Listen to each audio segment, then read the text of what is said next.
വിശ്വാസ തീഷ്ണതയിൽ കനിവിൻ്റെ പ്രേക്ഷിതരാകാം. ഉത്ഥാന തിരുനാൾ കഴിഞ്ഞു വരുന്ന പുതുഞായർ ഭാരതത്തിലെ പ്രഥമ അപ്പോസ്തലനായ വിശുദ്ധ തോമസിൻ്റെയും അതോടൊപ്പം ദൈവകരുണയുടെയും ആഘോഷമാണ്. ഉദ്ധിതനായ ക്രിസ്തുവിൻ്റെ പാർശ്വത്തിലെ മുറിവും കൈകളിൽ ആണികൾ തറച്ചുണ്ടായ ആ പഴുതുകളും കണ്ടപ്പോൾ ദൈവത്തിൻ്റെ അനന്തമായ കാരുണ്യമാണ് തോമസ് അപ്പോസ്തലൻ നേരിൽ അനുഭവിച്ചത്.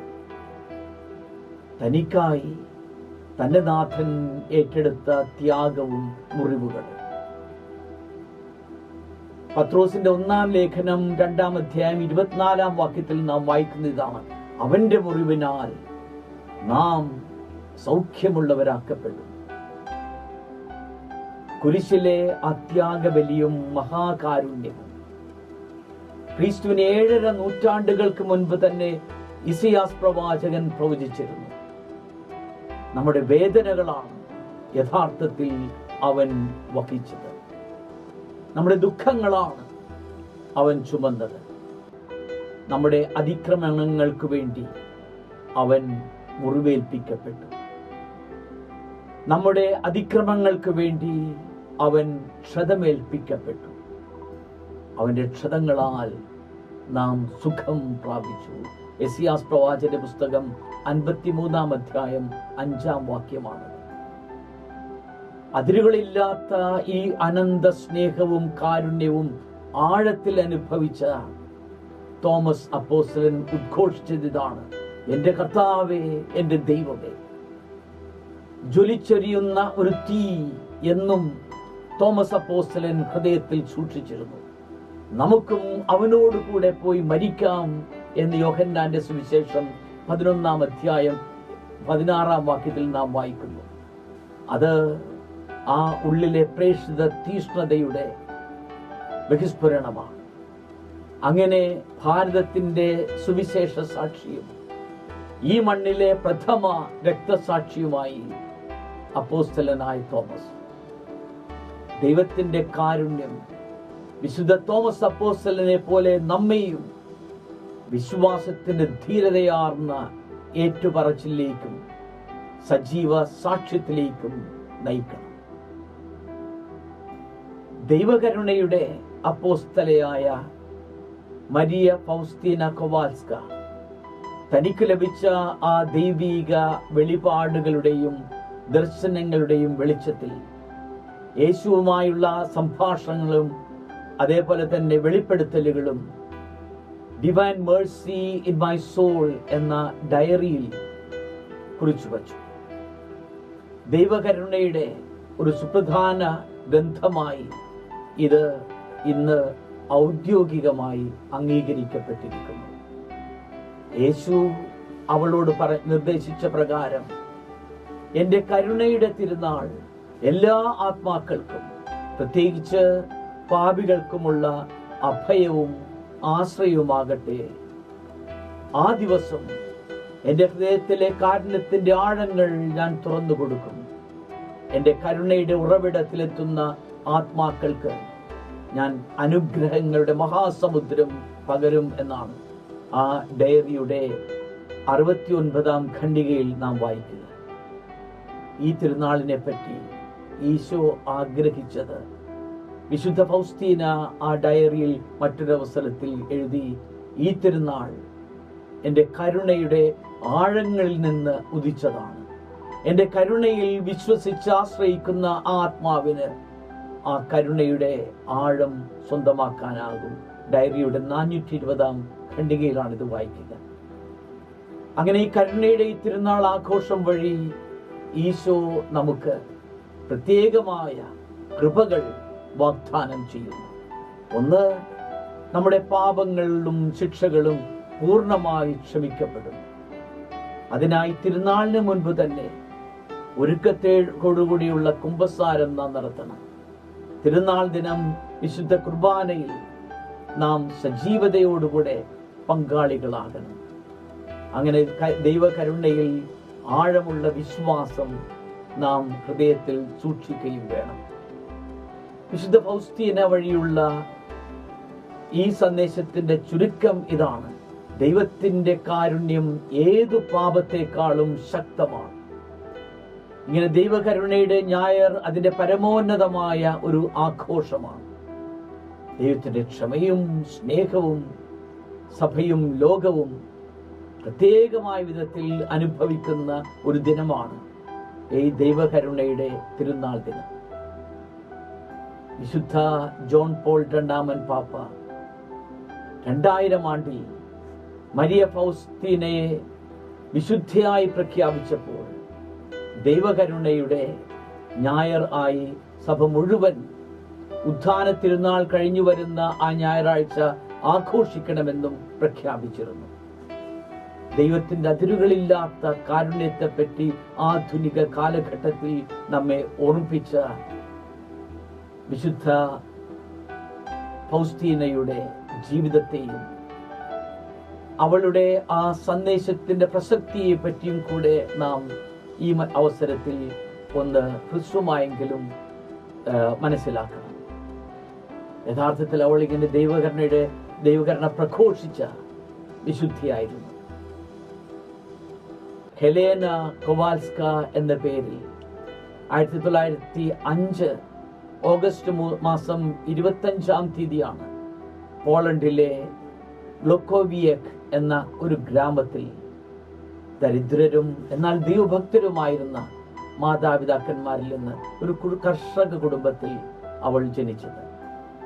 ബാല്യകാലം മുതൽ തന്നെ അവൾക്ക് സന്യാസ ജീവിതത്തോടുള്ള വലിയ ഒരു ആഗ്രഹം, അങ്ങനെ ദൈവവിളി അവൾക്കുണ്ടായിരുന്നു. 1925 sisters of our lady of mercy, കരുണയുടെ സഹോദരിമാർ എന്ന സഭയിൽ ഹെലേന പ്രവേശിച്ചു. വൃതവാഗ്ദാന സമയത്താണ് Maria Faustina of the blessed sacrament എന്ന പേര് അവൾ സ്വീകരിച്ചത്. ഒരു സന്യാസിനി ആയതിനു ശേഷം കോൺവെന്റിലെ വളരെ ലളിതമായ ജോലികൾ, അവിടുത്തെ പാചകക്കാരി, തോട്ടക്കാരി, അതിഥികളെ സ്വീകരിക്കുന്ന ആൾ, അങ്ങനെ പല വിധത്തിലുള്ള ശുശ്രൂഷകൾ ഏറെ വിനയത്തോടും അതോടൊപ്പം തന്നെ വലിയ സംതൃപ്തിയോടും കൂടെ ആണ് ഫൗസ്തീന നിർവഹിച്ചു പോകുന്നത്. അതോടൊപ്പം തീഷ്ണതയോടെ അവൾ എന്നും പ്രാർത്ഥിക്കുകയും ചെയ്യുമായിരുന്നു. 1931 മുതലാണ് യേശു പലപ്പോഴും അവൾക്ക് ദർശനം നൽകിയത്. ദൈവകരുണയുടെ ആ സന്ദേശം ലോകത്തിന് നൽകണമെന്നാണ് ആ ദർശനങ്ങളിൽ യേശു അവളോട് പലപ്പോഴുമായി ആവശ്യപ്പെട്ടത്. പ്രധാനമായും ഈശോയുടെ ആ ദൈവകരുണയുടെ ചിത്രം, യേശുവേ അങ്ങിൽ ഞാൻ വിശ്വസിക്കുന്നു, Jesus I trust in you എന്ന ആ വാക്യം ആ ചിത്രത്തിൽ വരയ്ക്കണമെന്നും അവൾക്ക് ആ ദർശനത്തിൽ സന്ദേശം ലഭിച്ചു. ചിത്രത്തിൽ യേശു തന്റെ വലതു കൈ ഉയർത്തി അനുഗ്രഹിക്കുന്നു. ഇടത് കൈ നെഞ്ചിൽ വെച്ചുകൊണ്ട് 2 കിരണങ്ങൾ പുറപ്പെടുവിക്കുന്നു. ഒന്ന് ചുവപ്പും മറ്റൊന്ന് വെളുപ്പും. പുറത്തേക്കൊഴുകുന്ന ആ കിരണങ്ങൾക്ക് പ്രതീകാത്മകമായ അർത്ഥമുണ്ട്. ചുവപ്പ് ആത്മാക്കളുടെ ജീവനും വെളുപ്പ് ആത്മാക്കളുടെ നീതീകരണവും അർത്ഥമാക്കുന്നു അത്രേ. കൂടാതെ ദൈവകരുണയുടെ ജപമാല ചൊല്ലി ദൈവകാരുണ്യം നിരന്തരം പ്രാർത്ഥിക്കുവാൻ അവൾ സമൂഹത്തെ ഓർമ്മിപ്പിച്ചു. കൂടാതെ ദൈവകരുണയുടെ ആ ജപമാല ചൊല്ലി കൂടുതൽ ഭക്തിയോടുകൂടെ ഈ തിരുനാൾ ആഘോഷിക്കുവാനും ആഗോള സഭയിൽ അപ്രകാരം ആവശ്യപ്പെട്ടു എന്ന് ഈശോയിലുള്ള ആ ദർശനത്തിൽ അവൾക്ക് സന്ദേശം ലഭിച്ചു. ഈ കാര്യങ്ങളും മറ്റു സന്ദേശങ്ങളുമെല്ലാം വിശ്വസ്തയോടെ അവൾ ഓരോ ദിനവും ഓരോ ദർശന അവസരത്തിലും ഡയറിയിൽ കുറിച്ച് സൂക്ഷിച്ചിരുന്നു. പക്ഷെ സാവധാനം അവൾ രോഗിയായി. കടുത്ത ക്ഷയരോഗം ബാധിച്ചു. ഈ രോഗത്തിന്റെ വേദനകളും സഹനങ്ങളുമെല്ലാം ദൈവകരുണയ്ക്കായി, പാപിയുടെ മോചനത്തിനായി അവൾ സമർപ്പിച്ചു. ആ ത്യാഗിനി 1938 ഒക്ടോബർ മാസം 5-ാം തീയതി 33-ാം വയസ്സിൽ ക്രാക്കോവിലെ ആ കോൺവെന്റിൽ നിന്ന് സ്വർഗീയ ഭവനത്തിലേക്ക് അവൾ യാത്രയായി. ജോൺ പോൾ രണ്ടാമൻ പാപ്പയാണ് ഫൗസ്റ്റീനയെ 1993 വാഴ്ത്തപ്പെട്ടവളായി പ്രഖ്യാപിച്ചത്. മഹാജൂബിലി വർഷത്തിൽ 2000 ആണ്ടിൽ അവളെ വിശുദ്ധിയാക്കിയും പ്രഖ്യാപിച്ചു. 2000 ആണ്ട് ഏപ്രിൽ മാസം 30 ഫൗസ്റ്റീനയെ അൾത്താരയുടെ വണക്കത്തിലേക്ക് ഉയർത്തിക്കൊണ്ട് വിശുദ്ധ ബലിമധ്യേ ജോൺ പോൾ രണ്ടാമൻ പാപ്പ സുവിശേഷ പ്രഘോഷണത്തിൽ ഇപ്രകാരം പറഞ്ഞു: തൻ്റെ പുത്രന്റെ വിലയേറിയ രക്തത്താൽ നമ്മെ രക്ഷിച്ച കരുണയാൽ സമ്പന്നനായ പിതാവായ ദൈവത്തിൽ നമ്മുടെ വിശ്വാസവും പ്രത്യാശയും അർപ്പിക്കുവാൻ ഈ വിശുദ്ധ നമ്മെ ആഹ്വാനം ചെയ്യുന്നുവെന്ന്. ചരിത്രത്തിൽ തന്നെ ഈ ദൈവകരുണയുടെ വിവിധ പ്രബോധനങ്ങൾ വ്യത്യസ്ത കാലഘട്ടങ്ങളിൽ പല പാപ്പമാരും പ്രത്യേകിച്ച് ഈ ആധുനിക കാലഘട്ടത്തിൽ നമ്മോട് പറഞ്ഞിട്ടുണ്ട്, പഠിപ്പിച്ചിട്ടുണ്ട്. പ്രത്യേകിച്ച് ഈ ആധുനിക കാലഘട്ടത്തിൽ ഏറ്റവും കൂടുതൽ ദൈവകരുണയെപ്പറ്റി, കാരുണ്യത്തെപ്പറ്റി തന്നെ നമ്മോട് പലപ്പോഴും പറഞ്ഞത് ഫ്രാൻസിസ് പാപ്പയാണ്. ഏവർക്കും പ്രിയങ്കരനായ പുണ്യശ്ലോകനായ ഫ്രാൻസിസ് പാപ്പ. അദ്ദേഹം പലപ്പോഴും പറഞ്ഞിരുന്നു, ദൈവകരുണയ്ക്കായി നമുക്ക് നിരന്തരം പ്രാർത്ഥിക്കാമെന്ന്. അദ്ദേഹം തൻ്റെ അജപാലന ശുശ്രൂഷ നേതൃത്വത്തിന്റെ ആദ്യ കാലഘട്ടത്തിൽ ഏറ്റവും കൂടുതൽ ഉപയോഗിച്ചിരുന്ന പദം ഒരുപക്ഷെ കരുണ എന്നായിരുന്നു. നിത്യതയിലേക്ക് യാത്രയാകുന്നതിന് മുൻപ് ആ അവസാന കാലഘട്ടങ്ങളിൽ ഉപയോഗിച്ച പദം പ്രത്യാശ എന്ന്. അങ്ങനെ കരുണ, പ്രത്യാശ. 2025 പ്രത്യാശയുടെ ജൂബിലി വർഷം തുടക്കം കുറിച്ചു എന്ന് മാത്രമല്ല, തന്റെ ജീവിത ചരിത്രത്തിന്റെ ആ പുസ്തകത്തിന് കൊടുത്ത പേര് ഹോപ്പ്, പ്രത്യാശ എന്നായിരുന്നു. 2015 കരുണയുടെ വർഷം പ്രഖ്യാപിച്ചപ്പോൾ അതിന്റെ തുടക്കത്തിൽ ഇറക്കിയ ആ പ്രബോധനം മിസെരിക്കോർദിയ മുൾത്തൂസ്, അതായത് കരുണയുടെ മുഖം എന്നായിരുന്നു. അതിന്റെ സമാപന അവസരത്തിൽ മിസെരിക്കോർദിയ എത്ത് മീസര എന്നായിരുന്നു, അതായത് കരുണയും കരുണാർഹയും. അങ്ങനെ കാരുണ്യത്തെ പറ്റിയാണ് എപ്പോഴും ആദ്യ കാലഘട്ടങ്ങളിൽ പ്രത്യേകമായും ഫ്രാൻസിസ് പാപ്പ പറഞ്ഞത്. ദ ഫേസ് ഓഫ് മേഴ്സി മിസെരിക്കോർദിയ മുൾത്തൂസ്, അഥവാ കാരുണ്യത്തിന് മുഖം എന്ന ആ പ്രബോധനം തുടങ്ങുന്നത് തന്നെ ഇപ്രകാരമാണ്: സ്വർഗപിതാവിന്റെ കാരുണ്യത്തിന്റെ മുഖമാണ് യേശു ക്രിസ്തു എന്ന്. The name of God is mercy. കാരുണ്യമാണ് ദൈവത്തിന്റെ നാമം എന്നാണ് ഫ്രാൻസിസ് പാപ്പ 2016 പ്രസിദ്ധീകരിച്ച ഒരു പുസ്തകത്തിന്റെ ടൈറ്റിൽ തന്നെ.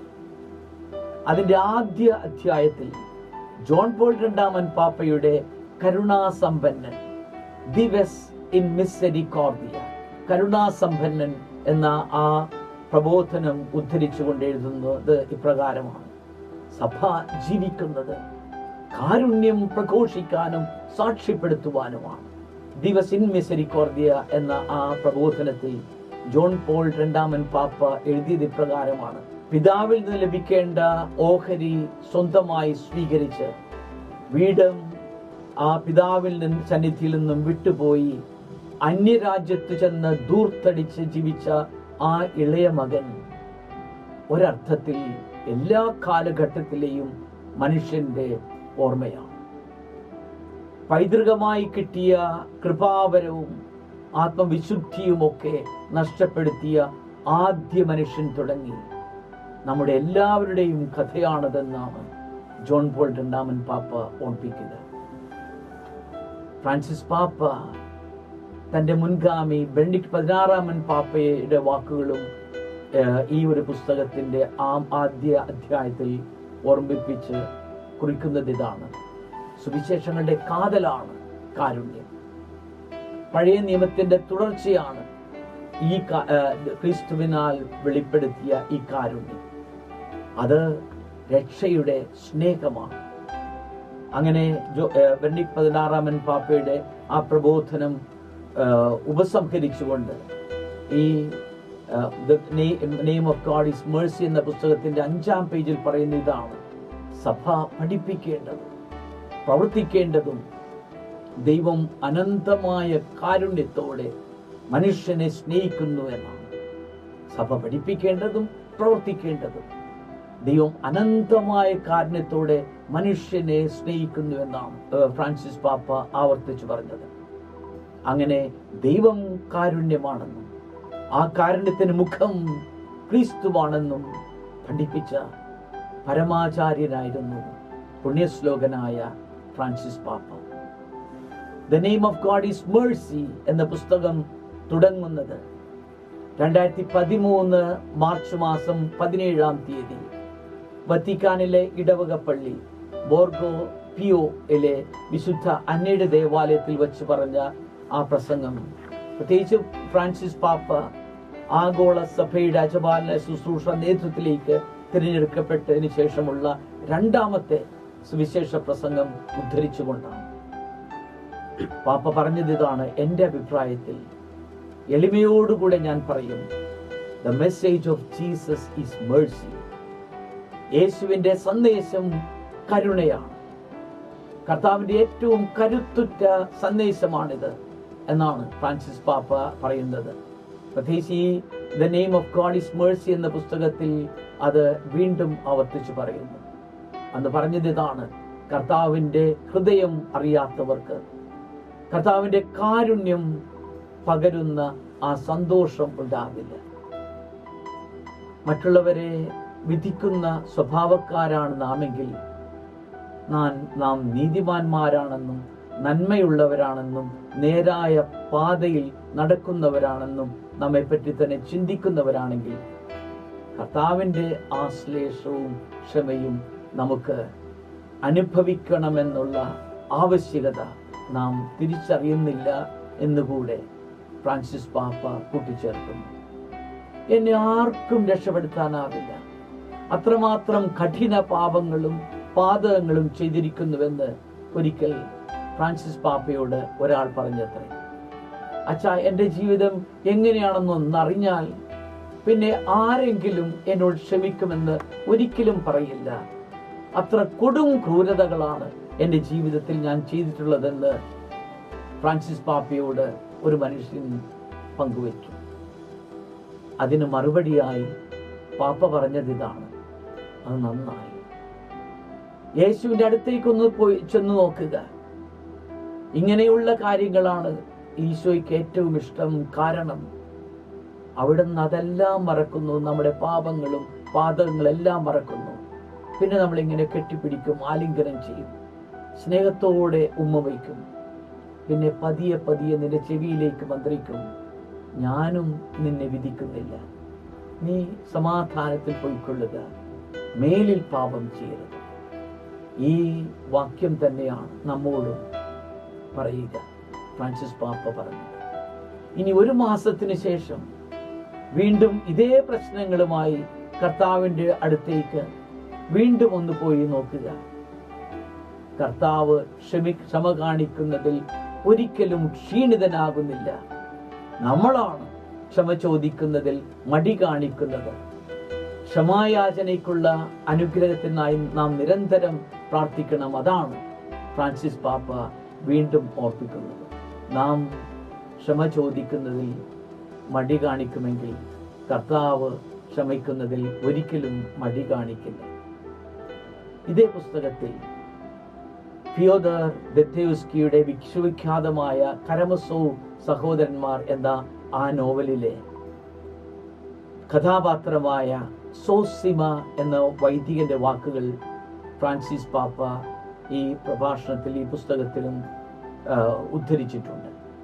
തന്നെ ശാരീരികവും മാനസികവുമായി ഉപദ്രവിച്ചിരുന്ന ഭർത്താവിനെ കൊന്ന ഭാര്യയോട് സോസിമ എന്ന ആ അച്ഛൻ വൈദികൻ പറഞ്ഞു: നീ ഭയപ്പെടേണ്ട, ദൈവത്തെ ഒരിക്കലും നീ ഭയപ്പെടരുത്, നീ ദുഃഖിക്കുകയും വേണ്ട. നിന്റെ അനുതാപം വറ്റിപ്പോകാത്തിടത്തോളം കാലം ദൈവം നിന്നോടെല്ലാം ക്ഷമിക്കും. യഥാർത്ഥമായ അനുതാപം ഉണ്ടെങ്കിൽ ദൈവം ക്ഷമിക്കാത്ത ഒരു പാപവും ഈ ഭൂമിയിലില്ല. ദൈവത്തിന്റെ അനന്തമായ സ്നേഹത്തിന് പരിഹരിക്കാനാവാത്ത ഒരു പാപവും മനുഷ്യന് ചെയ്യാൻ സാധിക്കയില്ല. ഇതാണ് സോസിമ എന്ന ആ വൈദികൻ ഭർത്താവിനെ വധിച്ച ആ സ്ത്രീയോട്, പ്രത്യേകിച്ച് അവളുടെ അനുതാപത്തിന്റെ ലക്ഷണങ്ങൾ കണ്ടപ്പോൾ പങ്കുവച്ചു. കരുണയുടെ ഈ ആഘോഷമാണ് ഈസ്റ്റർ കഴിഞ്ഞു വരുന്ന പുതു ഞായറാഴ്ചയിലെ ആ കരുണയുടെ തിരുനാളിൽ നടക്കുന്നത്. വിശുദ്ധ ഫൗസ്തീനയോട് ഡയറിയിൽ കുറിക്കാനായി അവളുടെ ആ ദർശനത്തിൽ ഈശോ പറഞ്ഞതാണ്, എൻ്റെ മകളെ, നീ എഴുതുക.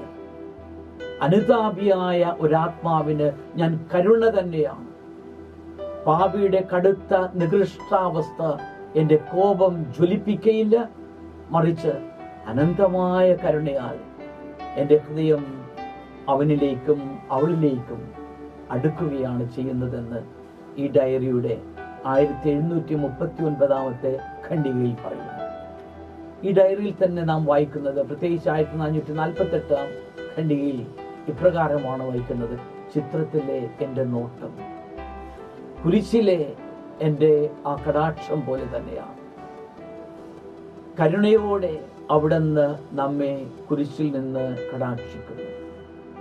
കരുണയുടെ സിംഹാസനമാണ് കുംഭസാരം. അങ്ങനെ അനുതാപത്തോടുകൂടെ തിരിച്ചു വരാനും കൃപയിലായിരിക്കാനും അതിൻ്റെ ആഘോഷമാണ് കരുണയുടെ ഞായർ. പ്രിയമുള്ളവരെ, ഈ ആഘോഷം ഫലദായകമാകുന്നത് നാമും ഇങ്ങനെ കാരുണ്യത്തിന്റെ വിതരണക്കാരായി മാറുമ്പോഴാണ്. ഫൗസ്തീനയുടെ ഡയറിയിൽ ഈശോ വ്യക്തമാക്കുന്നു, അതിൻ്റെ 742 ഖണ്ഡികയിൽ, എന്നോടുള്ള സ്നേഹത്താൽ നിങ്ങൾ കാരുണ്യ പ്രവൃത്തികൾ ചെയ്യണം. ഈശോ ആവശ്യപ്പെട്ട പ്രകാരം വിശുദ്ധ ഫൗസ്തീന ഈ ഡയറിയിൽ കുറിച്ചു, എന്നോടുള്ള സ്നേഹത്താൽ നിങ്ങൾ കാരുണ്യ പ്രവൃത്തികൾ എപ്പോഴും എവിടെയും എൻ്റെ സഹോദരങ്ങളോട് പ്രവർത്തിക്കണം. പ്രധാനമായി കാരുണ്യ പ്രവൃത്തികൾക്ക് 3 വഴികളുണ്ടെന്ന് ഡയറിയിൽ കൊടുക്കുന്നു. ഒന്ന്, നമ്മുടെ പ്രാർത്ഥനയിലൂടെ. അങ്ങനെ പ്രാർത്ഥനയിലൂടെ മറ്റുള്ളവർക്ക് വേണ്ടി കാരുണ്യം പങ്കിടാൻ സാധിക്കുന്നു. 2, നമ്മുടെ വാക്കുകളിലൂടെ, നമ്മുടെ സംസാരത്തിലൂടെ, സമീപനത്തിലൂടെ ഒക്കെ മറ്റുള്ളവർക്ക് കരുണ പകർന്നു കൊടുക്കാൻ. 3, സഹോദരങ്ങൾക്ക് വേണ്ടിയുള്ള നമ്മുടെ കാരുണ്യ പ്രവർത്തനങ്ങളിലൂടെ. പ്രിയമുള്ളവരെ, യേശുവിൻ്റെ കാരുണ്യത്തിൻ്റെ മുഖം അതാണ് ഭാരതം ആദ്യമായി കണ്ടത്. വിശ്വാസ ദീപവുമായി ഇവിടെ വന്നെത്തിയ വിശുദ്ധ തോമസ് അപ്പോസ്തലൻ വഴി. ഭാരതം കതിര് കണ്ടു എന്നാണല്ലോ നാം പാടുന്നത്. കാരുണ്യത്തിന്റെ കതിർ നമ്മിലൂടെ ഇനിയും ഈ നാട് ദർശിക്കട്ടെ. നമുക്ക് കാരുണ്യത്തിന്റെ വിതരണക്കാരായി മാറാം, കനിവിന്റെ പ്രേക്ഷിതരാകാം.